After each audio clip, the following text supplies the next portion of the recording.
Money की psychology, the psychology of money, Morgan Housel की एक शानदार किताब है जो व्यक्तिगत वित्त, पर्सनल फाइनेंस पर एक नया दृष्टिकोण प्रस्तुत करती है। यह जटिल फॉर्मूलों या निवेश रणनीतियों पर ध्यान केंद्रित करने के बजाय पैसे से जुड़े व्यवहार और मानवीय पहलुओं पर बात करती है। कैसे हमारी भावनाएं, अनुभव और आदतें हमारे वित्तीय फैसलों को आकार देती हैं। प्रेरणादायक कहानियों और व्यावहारिक सीख से भरी यह किताब उन लोगों के लिए जरूरी है जो केवल पैसा कमाने की कला ही नहीं, बल्कि उसे बुद्धिमानी से उपयोग करना और संतोषपूर्ण जीवन जीना चाहते हैं। यहां द साइकोलॉजी ऑफ मनी से 10 मुख्य सबक दिए गए हैं। पहला, पैसे के साथ हर किसी का रिश्ता अलग होता है। हम सभी की पैसे को लेकर अलग अलग अनुभव होते हैं।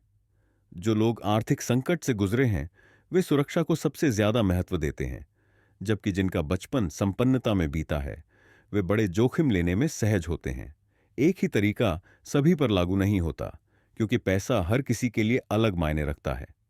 2, धनवान बनना और धनवान बने रहना दो अलग कौशल हैं। पैसा कमाने के लिए अक्सर जोखिम लेना, आशावादी होना और अवसरों का फायदा उठाना पड़ता है, लेकिन पैसे को बचाए रखने के लिए सावधानी, विनम्रता और अनावश्यक जोखिम से बचने की जरूरत होती है। ये दोनों चीजें एक ही सिक्के के दो पहलू हैं। 3, यह मायने नहीं रखता कि आप कितना कमाते हैं, बल्कि आप कितना बचाते हैं। आपकी संपत्ति आपकी आमदनी से नहीं, बल्कि आपकी बचत से मापी जाती है। जो व्यक्ति $50,000 कमाकर $10,000 बचाता है, वह उस व्यक्ति से बेहतर कर रहा है जो $2 लाख कमाकर सब खर्च कर देता है। बचत आपको स्वतंत्रता, विकल्प और मानसिक शांति देती है। 4, चक्रवृद्धि का जादू अविश्वसनीय है। चक्रवृद्धि ब्याज कंपाउंडिंग किसी जादू से कम नहीं है, लेकिन इसे समय चाहिए। वॉरेन बफेट दुनिया के सबसे अमीर लोगों में से एक इसलिए बने क्योंकि उन्होंने बचपन में निवेश करना शुरू किया और इसे लंबे समय तक जारी रखा। जितनी जल्दी आप शुरू करेंगे और जितना लंबा टिकेंगे, चक्रवृद्धि उतनी ही शक्तिशाली होगी। 5, दूसरों से तुलना करना बंद करें। हमेशा कोई न कोई ऐसा होगा जिसके पास ज्यादा पैसा, बड़ा घर या चमकदार कार होगी, लेकिन दूसरों से होड़ करना एक असफल खेल है। अपने लिए पर्याप्त का मतलब तय करें और अपने साधनों के भीतर जीने पर ध्यान दें। 6, किस्मत और जोखिम का बड़ा योगदान होता है। कभी कभी सफलता केवल मेहनत से नहीं, बल्कि सही समय और सही जगह पर होने से भी मिलती है। और कभी कभी सब कुछ सही करने के बावजूद असफलता हो सकती है। किस्मत और जोखिम के इस रोल को समझने से हम विनम्र और सहानुभूतिपूर्ण बनते हैं।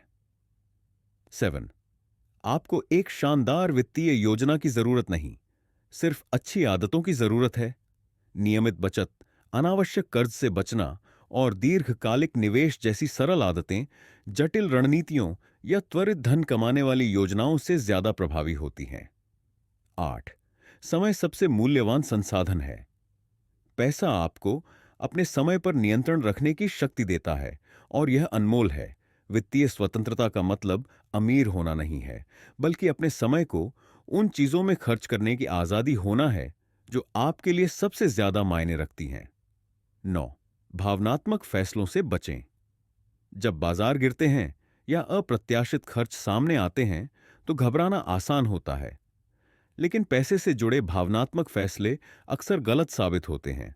एक योजना बनाएं, उस पर टिके रहें और याद रखें, वित्तीय सफलता एक लंबी दौड़ है, न कि एक तेज स्प्रिंट। 10, संतोष सबसे महत्वपूर्ण है।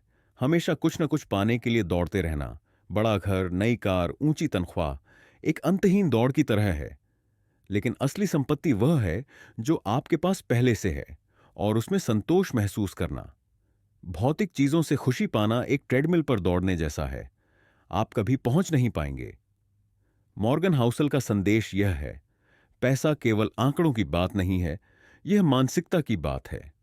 ऐसे निर्णय लें जो आपके मूल्यों से मेल खाते हों और एक ऐसा जीवन बनाएं जिसे आप वास्तव में पसंद करते हों, न कि केवल बैंक बैलेंस बढ़ाने के लिए।